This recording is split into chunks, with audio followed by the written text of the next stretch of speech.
Good morning everyone. आज पढ़ेंगे percentage. ये बिजनेस मैथमेटिक्स का नेक्स्ट चैप्टर है परसेंटेज।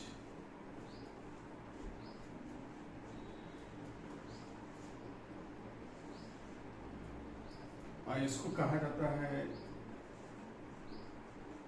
शतमान अथवा प्रतिशत प्रमाण। प्रतिशत प्रमाण कोई भी संख्या का प्रतिशत प्रमाण या परसेंटेज निकालना है तो इसका यूज किया जाता है। तो बिजनेस मैथमेटिक्स में जो भी लेन देन होता है या परचेसिंग या सेलिंग हो जाती है तो उसमें कितनी मात्रा में वो परसेंटेज उनको मिला है या प्रॉफिट मिला है या उनको फायदा मिला है, ये कैलकुलेट करने के लिए ये परसेंटेज का यूज मैथमेटिक्स में किया जाता है। अब कोई भी संख्या का अपने को अगर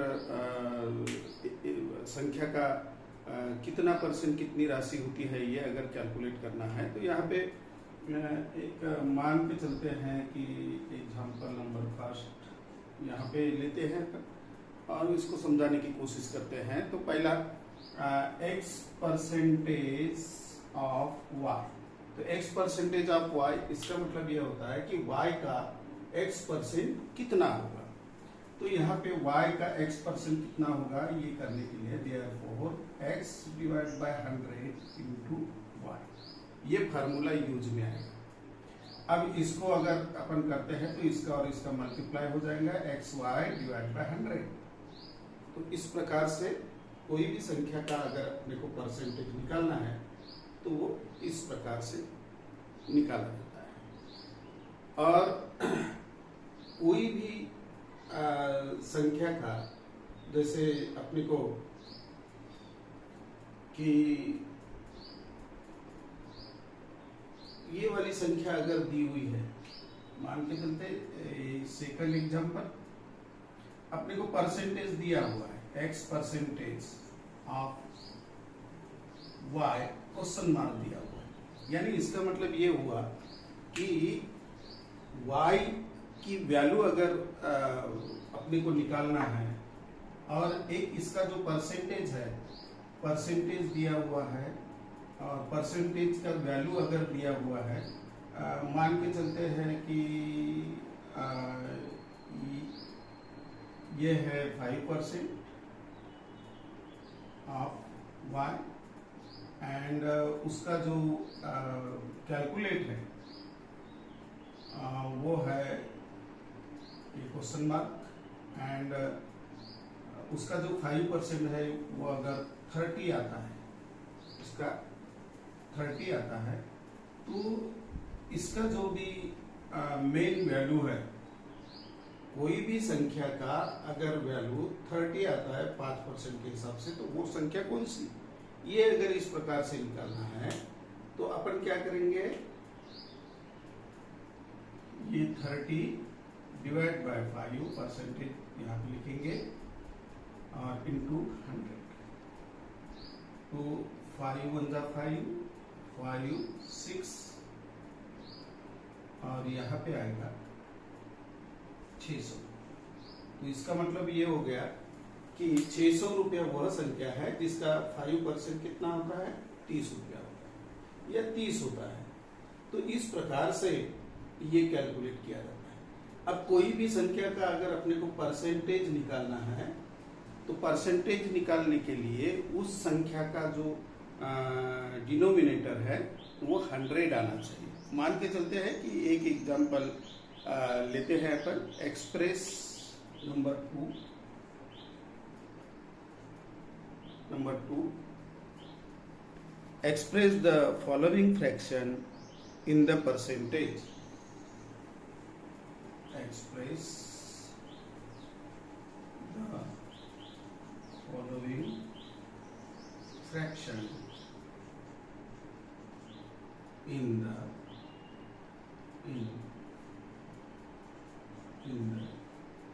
percentage।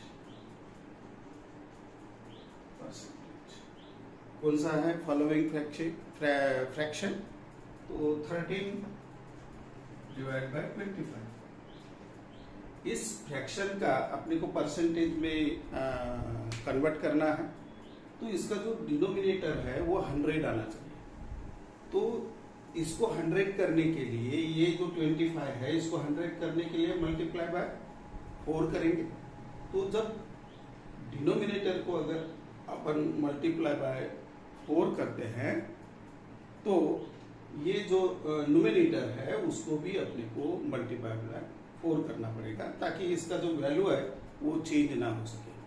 तो इस फ्रैक्शन को अगर परसेंटेज में कन्वर्ट करना है तो देयरफॉर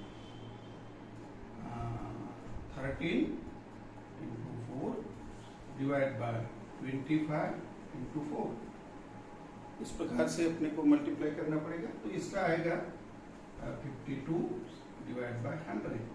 तो यहाँ पे आएगा उसका जो परसेंटेज आएगा, ये परसेंटेज आएगा 52%। तो इस प्रकार से ये जो परसेंटेज है वो परसेंटेज कैलकुलेट यहाँ पे किया जाता है। तो इस प्रकार के एग्जाम्पल, इस प्रकार के कैलकुलेशन के ऊपर ये एग्जाम्पल आधारित होते हैं।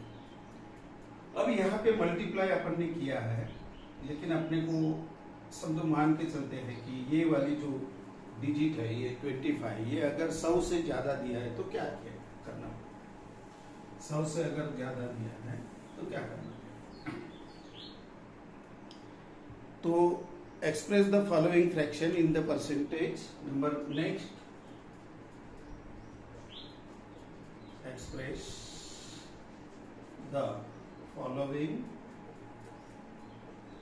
fraction in the percentage और फ्रैक्शन दिया हुआ है 195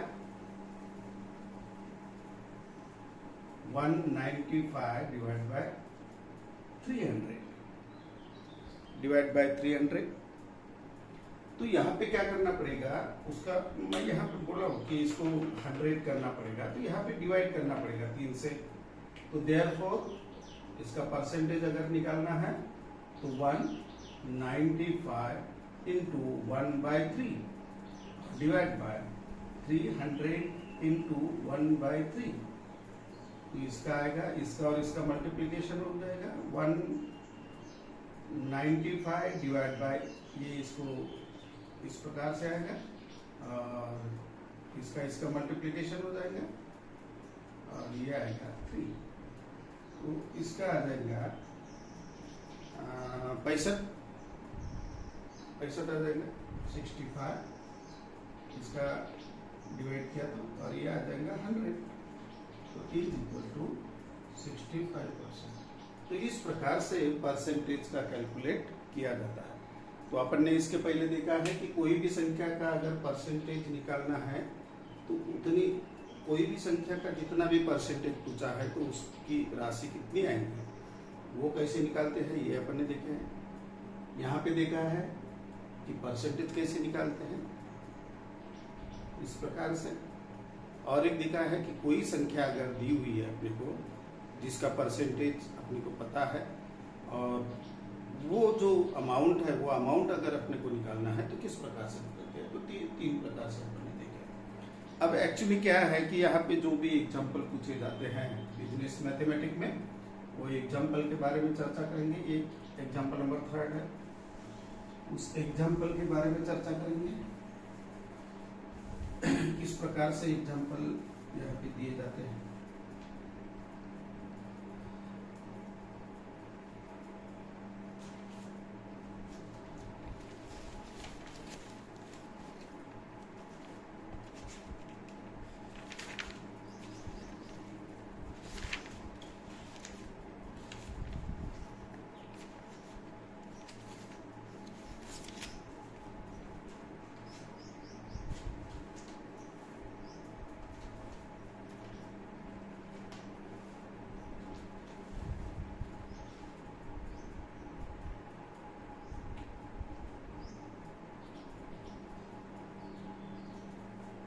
एग्जाम्पल वो चौथा था, ये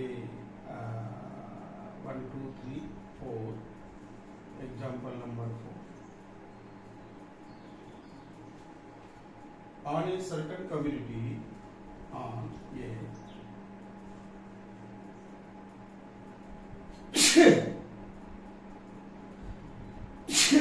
sorry, certain community, on a certain community, a manufacturer takes a manufacturer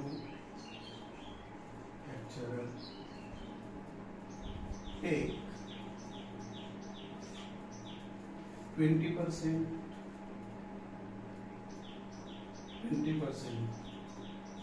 profit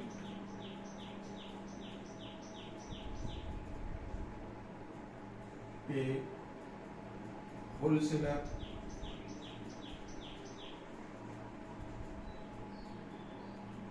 25% profit,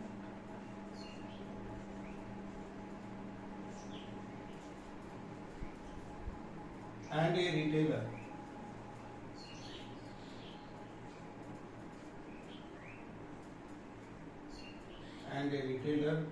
40% profit, 40% profit.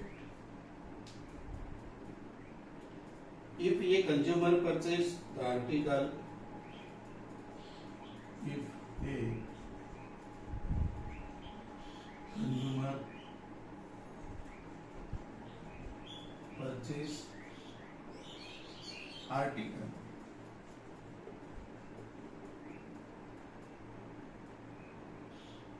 for rupees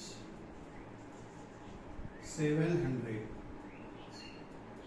find out its manufacturing cost.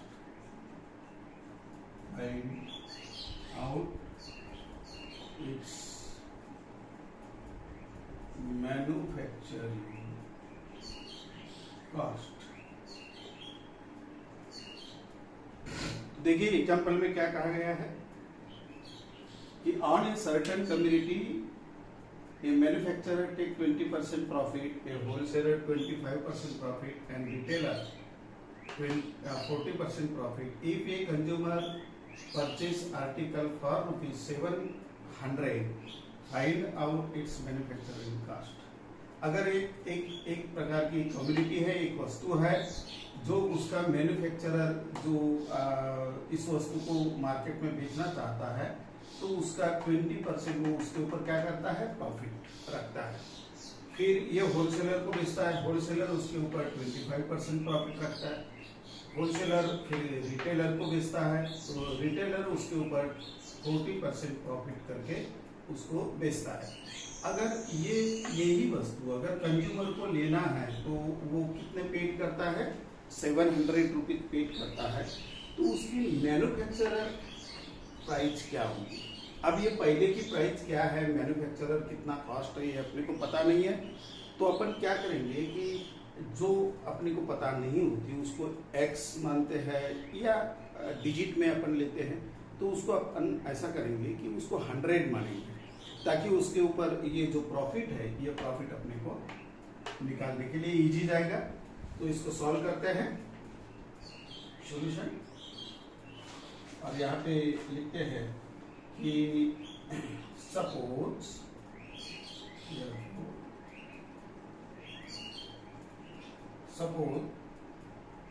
The manufacturer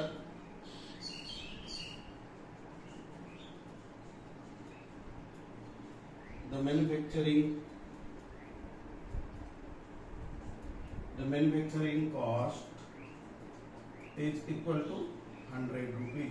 मान के चलते हैं कि उसको उसके मैन्युफैक्चरिंग कॉस्ट कितने हैं, 100 रुपीज. अब manufacturer take 20% profit, manufacturer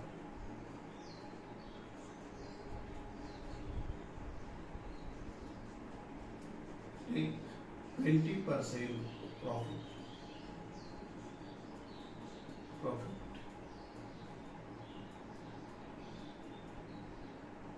20% profit लेता है. तो 100 का 20% यहाँ पे आएगा 20 डिवाइड बाय 100 इंटू 100. तो ये आ गया 100 का 20%, ये आया 20 रुपीज। तो यहाँ पे ये 20 रुपीज आएगा, ये हो गई 120 रुपीज। तो ये कौन सी क्या ये हो गई कॉस्ट हो गई, तो ये हो गई manufacturer cost is equal to 120। ये मैन्युफैक्चरर कॉस्ट होगी, मैन्युफैक्चरर जो जिसको बेचेगा उसकी कीमत है 120 को बेचेगा। अब ये जो 120 को बेचेगा,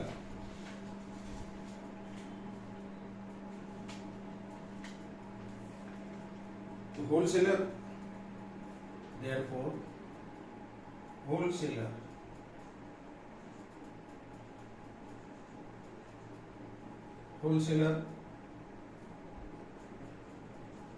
take 20%, sorry 25% profit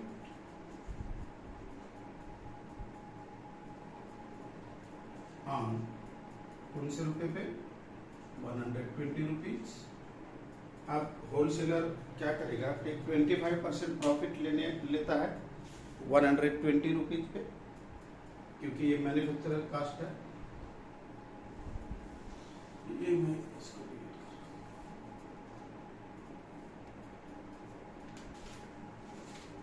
तो यहाँ पे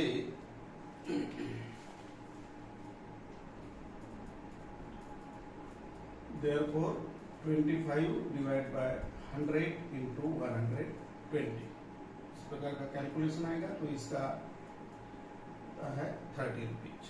तो होलसेलर 30 रुपीज उसमें प्रॉफिट रखता है, तो therefore wholesaler profit is equal to 30 rupees, इस प्रकार से। तो रिटेलर कॉस्ट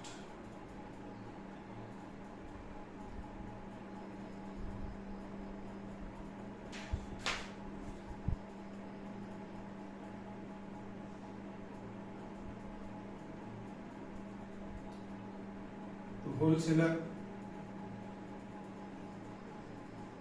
कॉस्ट, होलसेलर की जो कॉस्ट रहेगी वो कितनी रहेगी, 100 प्लस 20 प्लस 30, तो इज इक्वल टू 150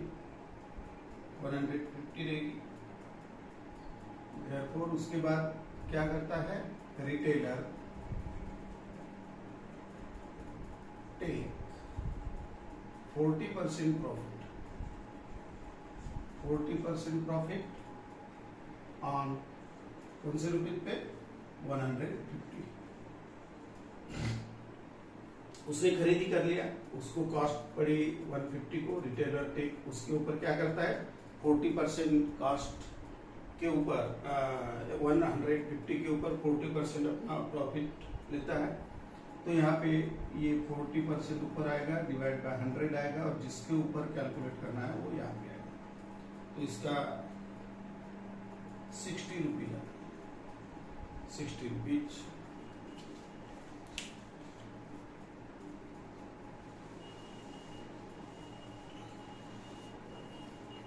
तो 60 रुपीज, तो ये हो जाएगा retailer profit. therefore retailer profit is equal to 60 rupees. रिटेलर का प्रॉफिट है।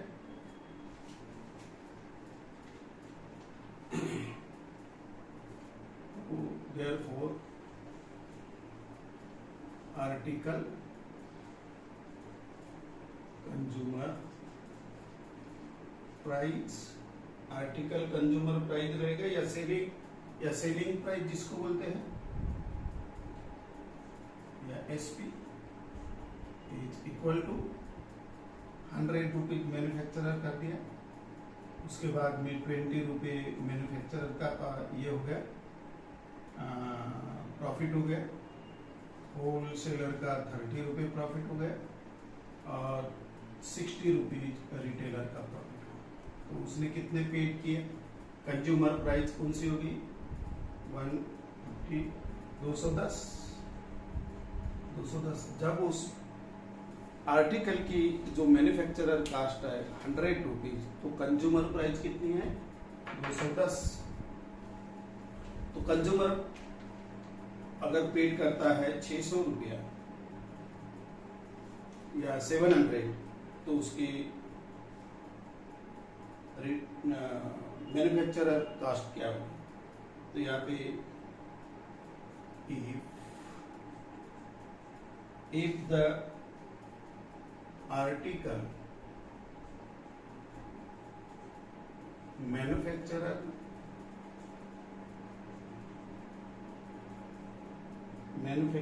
cost 100 rupee when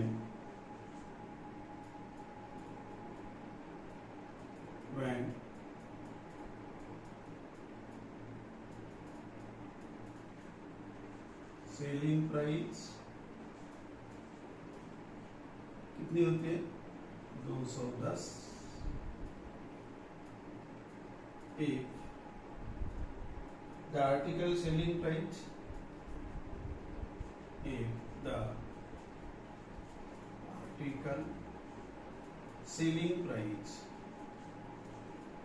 कितनी है 700,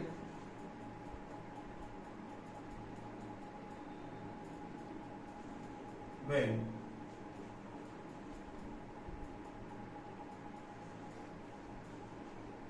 article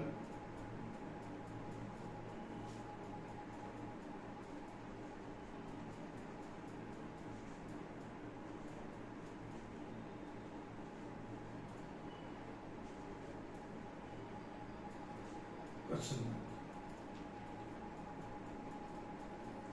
तो यहाँ पे आएगा if the article manufacturer cost is 100 को कितना है 210, तो 700 को कितना तो 100 मैं यहाँ पे करता हूँ इधर 100, therefore 100 डिवाइड बाय 210 इंटू 700, इसका आंसर आएगा 333.33 रुपीज। तो ये क्या हो गया article manufacturing cost. Therefore article manufacturing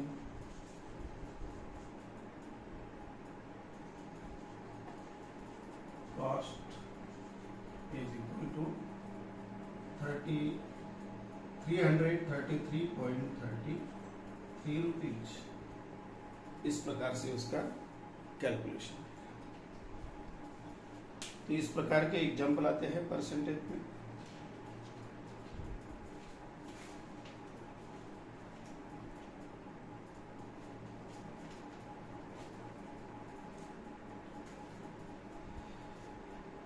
next example लेते हैं।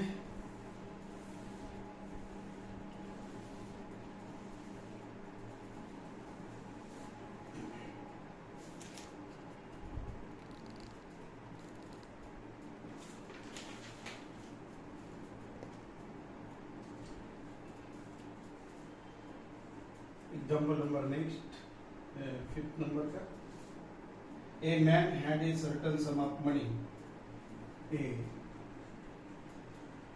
man had a certain money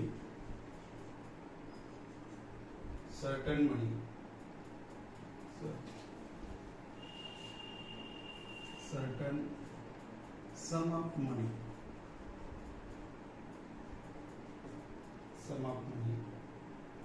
he gave 20% of it to his eldest son. He gave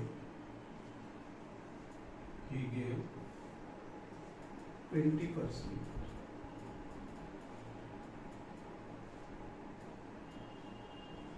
of it to his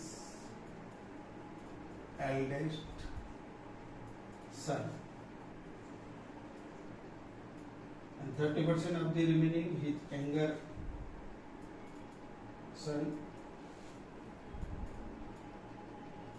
and 30% of the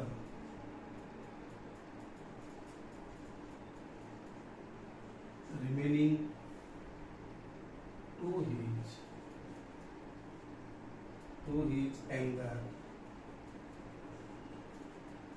younger son and 10%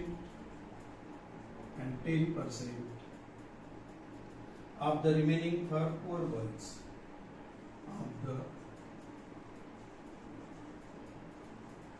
remaining for poor boys in a school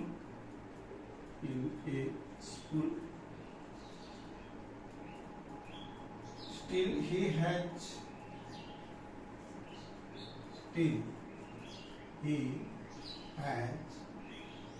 rupees 10,800 with him. Find his total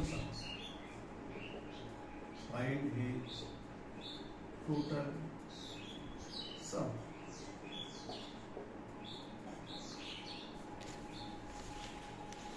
अभी यहाँ पे देखिए, ये जो example है, ये man had a certain sum of money. एक आदमी के पास में कुछ पैसा था। He gave 20% of it to his eldest son. अपने एल्डेस्ट सन को 20% दिया उसमें से, और बची हुई जो भी राशि थी, रिमेनिंग बोला है, वो सेंटेंस याद रखना है, रिमेनिंग। तो उसके बाद में 20% देने के बाद में जो भी बची हुई राशि थी, उस बची हुई राशि में से उसने क्या किया कि 30% अपने एंगर सन को दिया, एंड उसके बाद में जो भी बची हुई राशि थी उसमें से 10% स्कूल के जो गरीब बच्चे हैं उसमें उसने बांट दिया। तो उसके हाथ में लास्ट में उसके पास में 10,800 रुपये बचे हैं। तो उसकी जो भी पहली इनकम है या उसके जो भी इनकम है, वो इनकम उसकी कितनी थी या उसके पास में पहले पैसा कितना था। डिस्ट्रीब्यूशन करने के बाद में अगर वो 10,800 रुपया अगर उसके पास में बचता है, तो अब अपने को टोटल सम उसके पास में कितना है ये पता नहीं है, और अपन ने क्या बोला है, जो बातें पता नहीं है उसको 100 मानेंगे। तो यहाँ पे सॉल्यूशन करेंगे। Therefore, suppose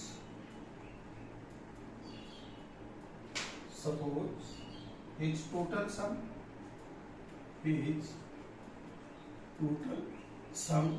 is equal to 100 rupees. उसका टोटल सम 100 रुपीज था। therefore gave क्या किया, 20%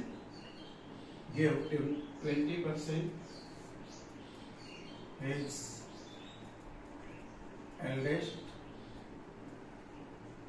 son। अब ये 100 का 20%, 20 divide by 100 into 100 is equal to 20 rupees. तो यहाँ पे आएगा 20। उसमें से क्या करना पड़ेगा, माइनस करना पड़ेगा। उसके हाथ में 100 रुपए थे, उसमें से 20 रुपीज क्या क्या 20% मैंने 20 रुपीज दिया। किसको दिया, एल्डेस्ट सन को दिया। तो उसके पास में बचे हैं 80 रुपये। तो रिमेनिंग अमाउंट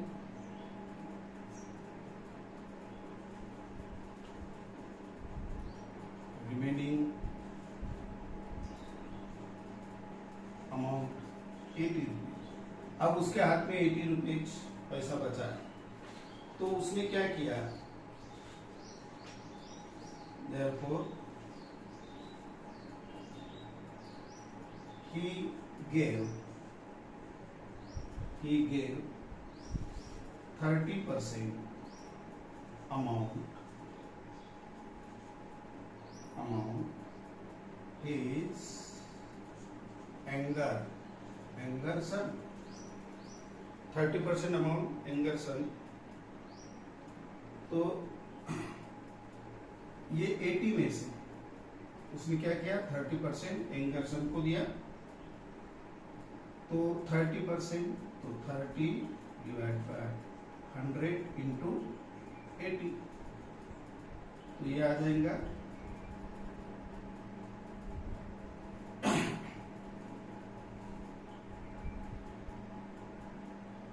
24 रुपीज। तो इसने क्या किया, 80 माइनस 24 इज इक्वल टू, उसके हाथ में कितने बचे हैं, 56 रुपीज। तो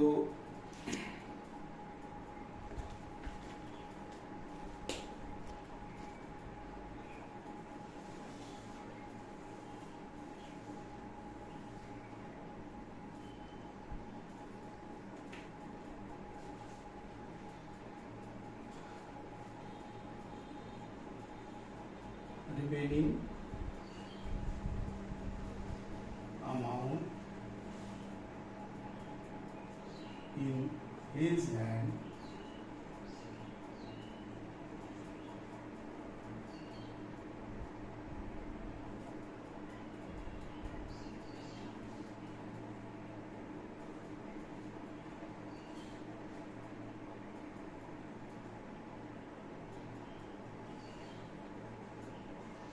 $56।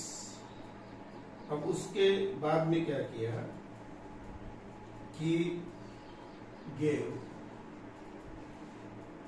10% poor, 10% rupees poor boy 10% दे दिया। तो 10% डिवाइड बाय 100 इंटू 56, तो यह आ गया 5 रुपये 60 पैसे। यहाँ से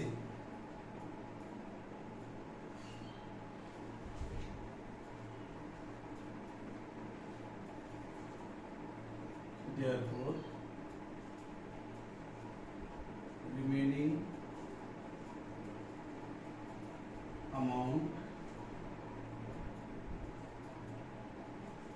last in his hand, last में उसके हाथ में कितना बचा, तो यहाँ पे आएगा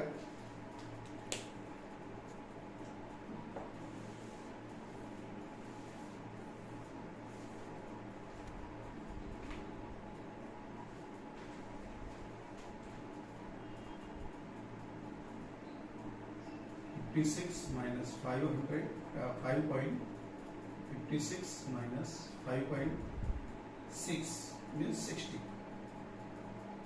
Therefore, उसके हाथ में बचा 50 रुपीज 40 पैसा। तो यहाँ पे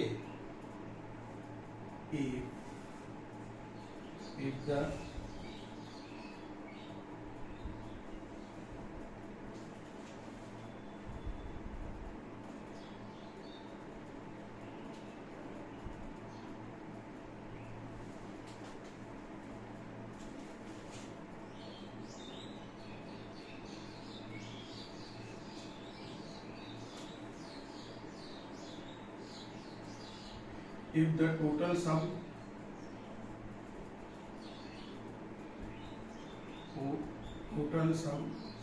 $100 rupees, if the total sum 100 rupees when last in his hand rupees कितना 5540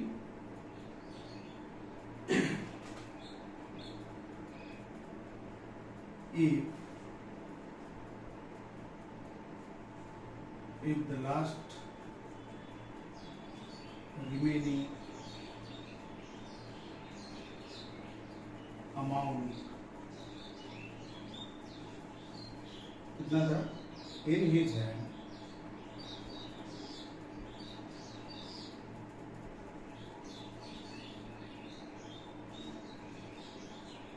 $10,800 then his total sum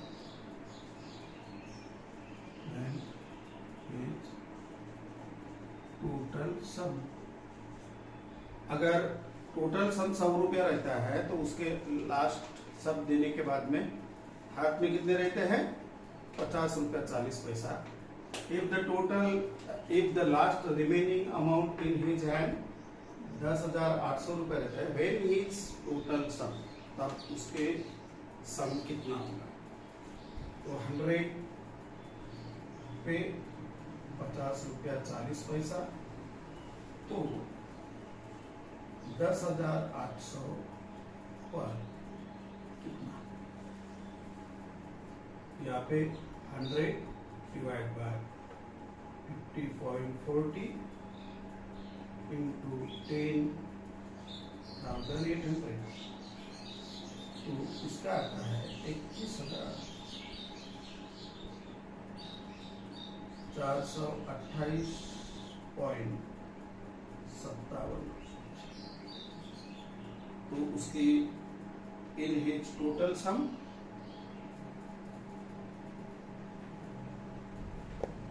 तो उसको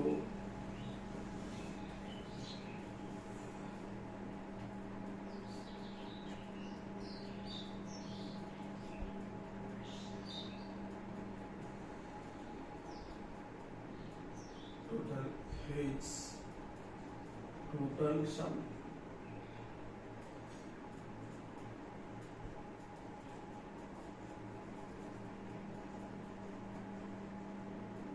amount is rupees 21,428.57 तो इस प्रकार से ये उसके अमाउंट लास्ट में रहेगा। अब आपको ये चेक करना है तो आपको क्या करना पड़ेगा 21,428 पे आप पहले 20% निकालिए फिर 30% निकालिए मीन्स और उसके बाद में 10% निकालिए तो आपके कितने बचना चाहिए 10,800 बचना चाहिए तो ये उत्तर सही है। ठीक है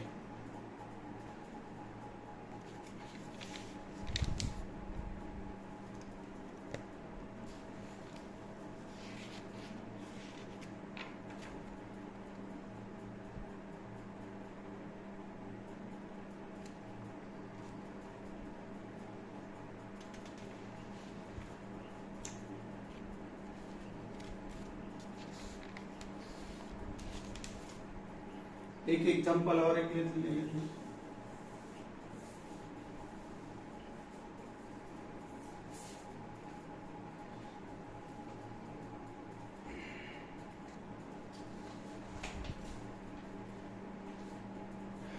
एग्जाम्पल नंबर 6 जो भी है एग्जाम्पल आप देख लेना। Example number in an examination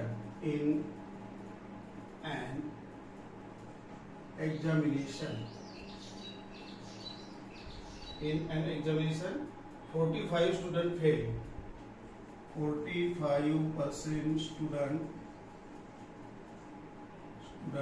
fail in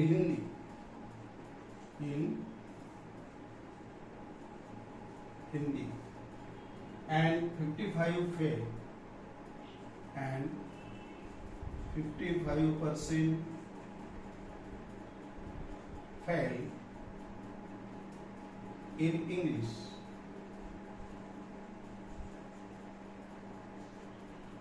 In English, if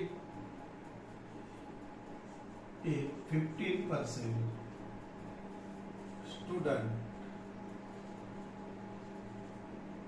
student fail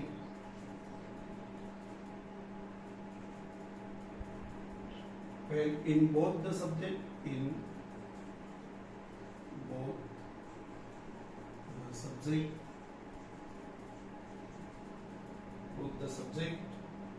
find the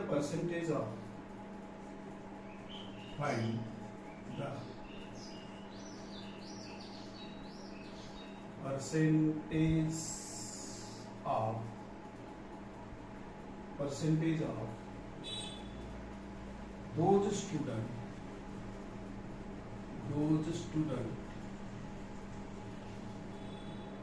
who passed in both the subject, who passed in both the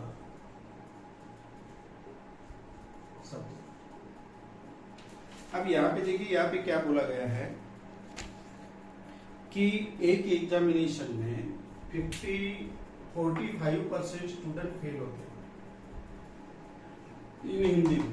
एक एग्जामिनेशन ली गई, उसमें 45% स्टूडेंट फेल हो गए हिंदी में एंड 55% फेल हो गए इंग्लिश में, और उसके बाद में 15% स्टूडेंट फेल हो गए दोनों सब्जेक्ट में, हिंदी में और इंग्लिश में भी फेल हो गए।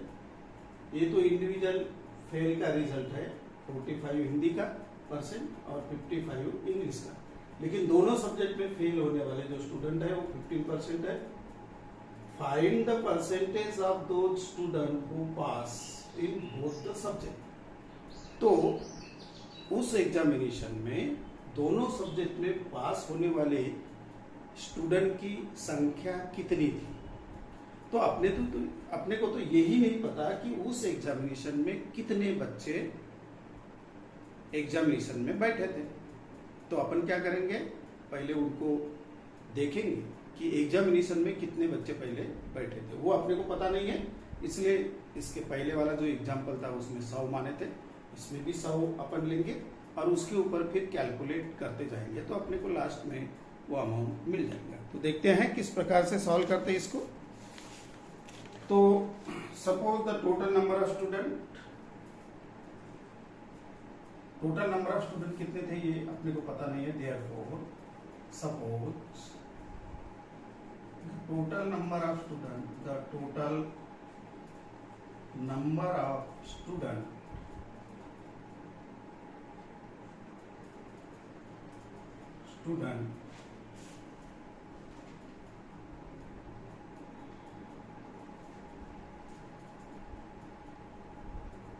suppose the total number of student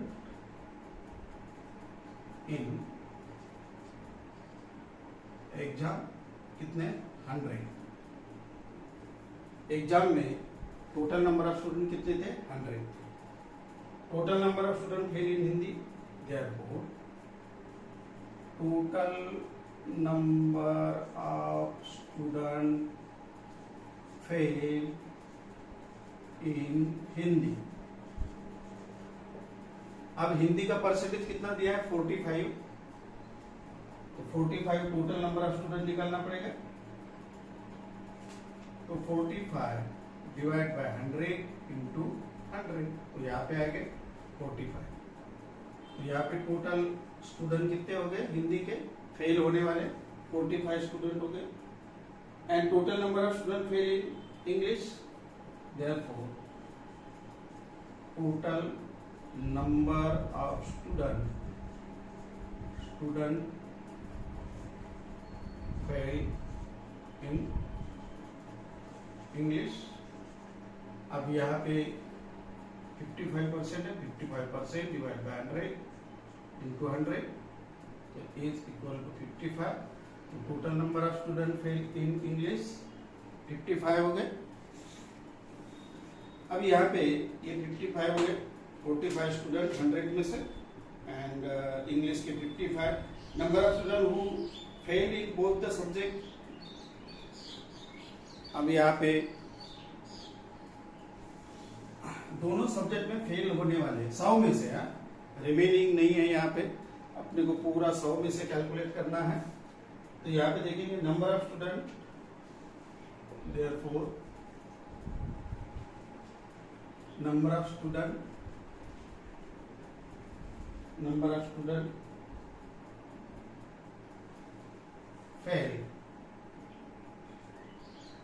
fail in both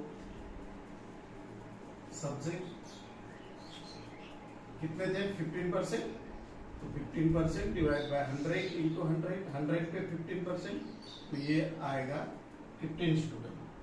तो यहाँ पे आएगा 15 स्टूडेंट।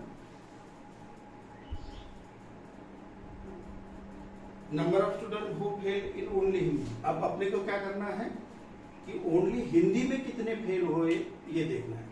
तो यहाँ पे देखिए 100 में से 45 बच्चे हिंदी में फेल हैं, इन हिंदी, लेकिन वो दोनों सब्जेक्ट में फेल होने वाले जो स्टूडेंट है वो 15 है।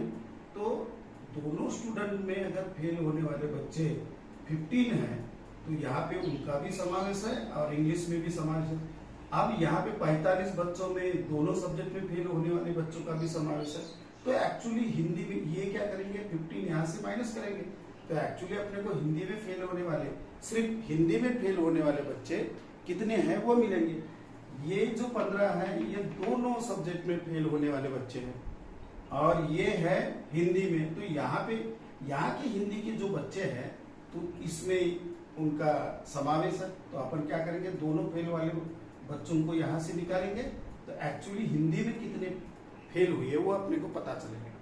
तो यहाँ पे उसके बाद का कैलकुलेशन है number of student who fail in only Hindi, therefore number of student who fail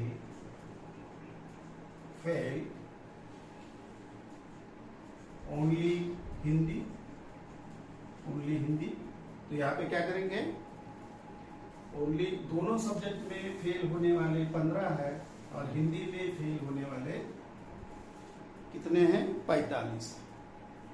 तो उसमें दोनों सब्जेक्ट में फेल होने वाले वो 45 में दोनों सब्जेक्ट में फेल होने वाले बच्चों का भी समावेश है। तो अपन क्या करेंगे, 45 ये हिंदी में फेल है और दोनों सब्जेक्ट में फेल है 15 स्टूडेंट, इसमें दोनों सब्जेक्ट में फेल होने वाले बच्चों का भी समावेश है। तो एक्चुअली अपने को 30 स्टूडेंट क्या मिल गए, ओनली हिंदी में फेल होने वाले। Therefore number of student who fail only English में फेल होने वाले बच्चे कितने हैं, तो यहाँ पे इंग्लिश में थे फेल होने वाले 55 और दोनों सब्जेक्ट में थे 15, तो एज इक्वल टू ये कितने हुए 40 स्टूडेंट। तो 40 स्टूडेंट केवल इंग्लिश में फेल होने वाले बच्चे हैं 40। अब इसमें 40 स्टूडेंट केवल इंग्लिश में फेल होने वाले बच्चों का समावेश है। तो total number of student fail, तो total number of student fail निकालना पड़ेगा। तो total number of student fail यहाँ पे आएगा कितना, हिंदी में कितने हैं 30, इंग्लिश में 40 एंड दोनों सब्जेक्ट में 15। तो टोटल कितने स्टूडेंट है 70, 85। टोटल जो स्टूडेंट है वो 85 स्टूडेंट पास हो गए। तो total number of student, total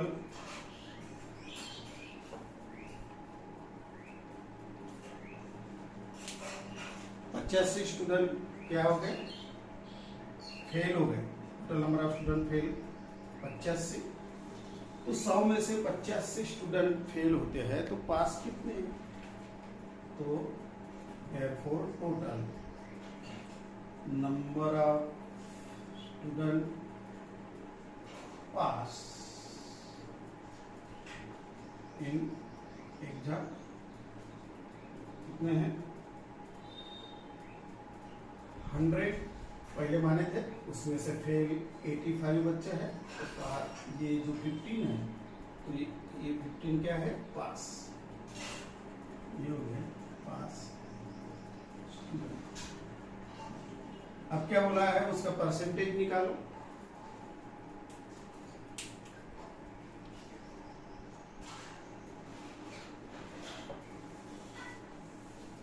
तो 100 में से 15 स्टूडेंट है तो यहाँ पे पासिंग परसेंटेज है, पासिंग परसेंटेज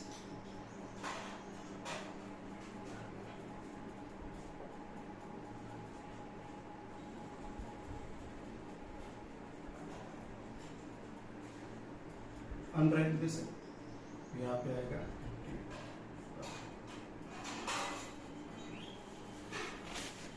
50%। इस प्रकार से एग्जाम्पल यहाँ पे एग्जामिनेशन में आते हैं। तो आज के लिए इतना ही, थैंक यू।